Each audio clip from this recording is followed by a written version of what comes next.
Ti'n diddorol, dyn o Sir Flint. Right. Ydych chi? Yw. Ifor. O, Ifor, ie. Ie. Ti a chi, Hyw. Ia. Be ti'n gwybod am ti a chi? Wel, dwi'n gwybod dau beth eitha rhyfedd, sef, yn ôl pob sôn, dydy chi ddim yn ymddangos yn y Beibl nag yn y Mabinogi. Taw. Sydd yn, pen chi'n meddwl amdano fo'n beth rhyfedd braidd yn dydy? Achos fysach chi'n meddwl bod y bod mawr yn heiddi'r parch eithaf. Wel, ie. A parch ydy'r holl bwynt am chi, ynddo? Ond maen nhw'n dweud pethau fel, y rwy ti farglwydd gyda mi a phethau fel yna. Evan Roberts y diwygiwr, i ddyfyniad enwocaf o siŵr o fod ydy plyg fi o arglwydd. Hynny di nid plygwch fi o arglwydd, ond plyg fi o arglwydd. Rwy'n peth yn wir am y Mabinogi, meddyn nhw wrthau. Felly mae'n rhywbeth diweddar. Be am dy deulu ni, ti a chi?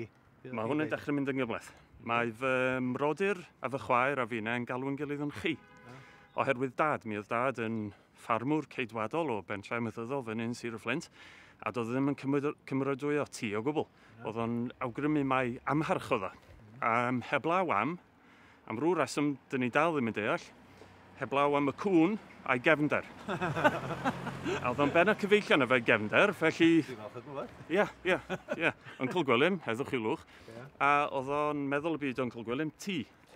Ond oedd yn meddwl gymaint o'r cwn. Cwn o'n nhw, cwn ffarm a tŷ oedden nhw. Am y rheswm arall fyswn ni'n dychmygu.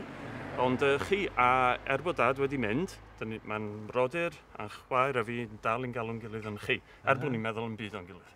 Fel oedd Hugh Caredig a David Iwan ac Arthur Morris yn galw chi ar ei gilydd, ond yn galw Alu Fred y bychan yn ti. Wel mae'n ddifyr. Yndi. Achos fi di tŷ'n unig, ond chi ydw i, mai fi di'r cyw bach melyn ola. A bod yn anghyffredin, dydy. Falch bod ni'n stopio wan, dwi ti? Diolch yn fawr ti. Diolch yn fawr. Diolch yn fawr. Diolch yn fawr chi. Cariwch ymlaen efo'r gwaith da yn y Hyw. Ie. Sylwa, chi ni eisiau galw chi de. Cneifio. Ie. Wyt ti Hyw? Dyna wan.